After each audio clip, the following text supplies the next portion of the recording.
Welcome, inquisitive viewers, to the conclusion of a three-part series featuring our intriguing discussion with Dolores Cannon, a famous American psychic researcher. Ms. Cannon has traveled around the world lecturing on topics such as accessing memories from previous lives through a form of hypnosis called past life regression, the meaning of the year 2012, and messages she's received from the 16th century French prophet Nostradamus. To date, she has written 15 books, including Keepers of the Garden, and the 3-volume sets Conversations with Nostradamus and The Convoluted Universe. Today, Ms. Cannon will speak about her findings regarding the origin of life on our planet through her past life regression work with her clients. In my books, Keepers of the Garden and The Custodians, I've done over 25 years work with ETs and UFOs, and I've not found any negativity whatsoever. It's beautiful, positive beings. What I've discovered in those, they're the ones that created the human beings on Earth. It goes all the way back to the beginning of the world. And I've had clients who went back there at those times when the world was being created, when the Earth was volcanic eruptions and lava and all the ammonia in the air. They went back to those times to where their job was to help clean the air out and to stabilize the Earth, because you had to do that before you could have any life here. Then after all that was calmed down, they had to create the water. These are just ordinary people that relive these lifetimes.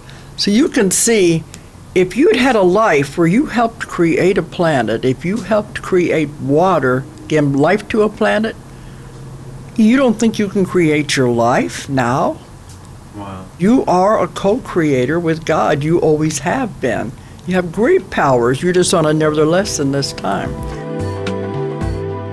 Many holy scriptures tell us that God has granted humankind the grand privilege of being co-creators of the earth with Him. As God's blessed children, we are endowed with godlike qualities and possess the ability to carry forth His work. Therefore, we are stewards in His Garden of Eden, caretakers of His house, and the custodians of His land. With these powers in our hands, we have the ability to heal our planet. So they were there when the water was created. First you had to have plants before you could have life.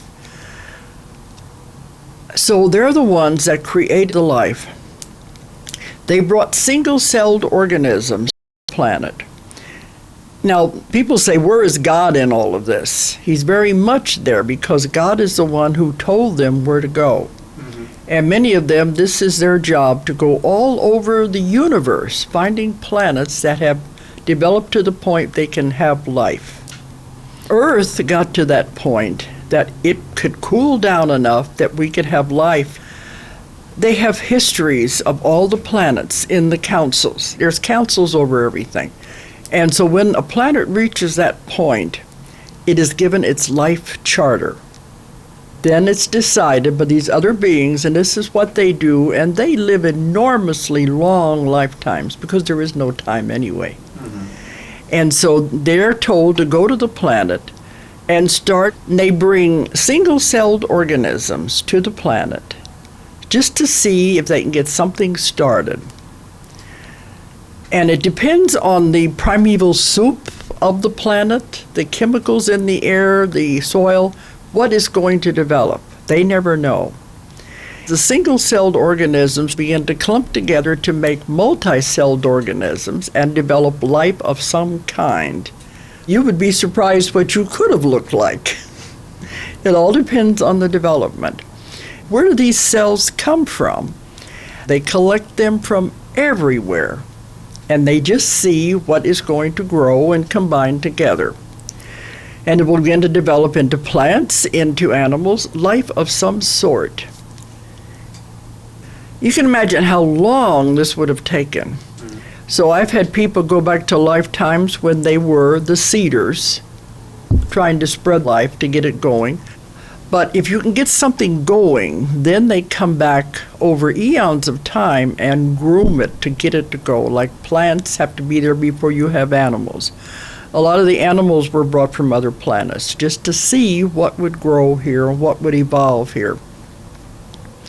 So they said, give this beautiful planet a being with intelligence and free will and see what he does with it. This is one of the most difficult, challenging planets to live on. So to come here, you have to be a master manifester, even be allowed to step foot on this planet. Because it's so hard, the lessons are so hard. And then when you come, of course, all the memories erased. You forget the rules, you forget why you're here. As the animals began to develop, they picked the monkey to manipulate the genes in order to create people, because it had a big brain capacity and it also had hands. You've got to have hands if you're going to create tools. You know, we are about 98% compatible genetically with the ape. So we are so closely related. So they picked that one and they began to manipulate it to create a being that would turn into an intelligent being.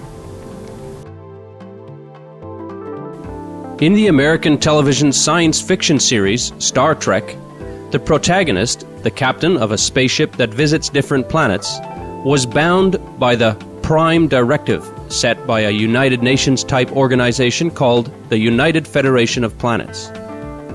The Prime Directive states that he is not to interfere in the development of civilizations. Ms. Cannon says that the Prime Directive is an actual law of our universe. Now, there was one other rule that was definite in this. It's the Star Trek Directive of Non-Interference. Mm-hmm. It's real, it's not fiction. Because they said you cannot interfere with the development of a civilization once it's begun. You give them free will, and then you have to just see what they're going to do with it. Mm-hmm. So I asked them, okay, you're coming and you're giving them the next advancement when they need it, as they go along. It could be anything. Once they get one part, then they bring another advancement when the timeline is right. So I said, isn't that interference if you come and tell them what they should do? They said, no, that is a gift we give them one time, what they should be doing next. And what they do with it is free will. It's up to them. And most of the time when they take it, they use it in the wrong way, mostly turning it into a weapon or something that is negative. And I said, can't you just come back and tell them they're doing it wrong? They said, no, that's interference. The only time they are ever allowed to interfere is if we were to get to the point we were going to blow up the world. Right. They said that one little planet, if it were to destroy itself, it would have reverberations throughout the solar system, throughout the galaxies. It could cause untold damage, even spreading into other dimensions where there were other civilizations. So if we ever got to the point we were going to blow up the world, they would have to step in and stop it. Given the Prime Directive, it would appear the universe is unable to aid humanity except under the most dire of circumstances. However, Dolores Cannon says there is another way that the universe still helps shape our planet's destiny. They said we can't interfere from the outside, but maybe we can influence from the inside. The people on Earth can't do it. They're caught on the wheel of karma, going round and round. We need pure souls who have never been on Earth before, who have never been caught up in the wheel of karma. So the call went out for the volunteers. Who wants to come and help Earth? Earth is in trouble. These are pure souls who have not been contaminated by Earth. Then one of the rules is when you come in, you forget. We're the only planet where we forget our contracts, we forget our association with God, and we have to stumble back and discover it all over again. It's a very challenging planet. They have volunteered to come to Earth to help Earth. Of course, when you get here, you have no memory, it's erased, and they think, what in the world am I doing here? They don't understand these people. I found 3 waves of volunteers. Okay. Some people will go back to planets where they've, in other lives, where other dimensions, never been on Earth before. Other ones go back to God, or what they call the Source, and have never, ever left the Source, never been in a body at all. Now, the 3rd wave are the children, and many of them now are in their early teens. They're the hope of the world. They are coming in with all of the DNA has already been changed. They are here to do their purpose. Of course, they don't know it consciously. Thank you, Dolores Cannon, for sharing your research regarding the creation of life on Earth and how the universe aids our planet in its development. We are grateful for living on such a beautiful planet and are heartened to hear there are beings both from our world and beyond actively working to achieve peace on Earth.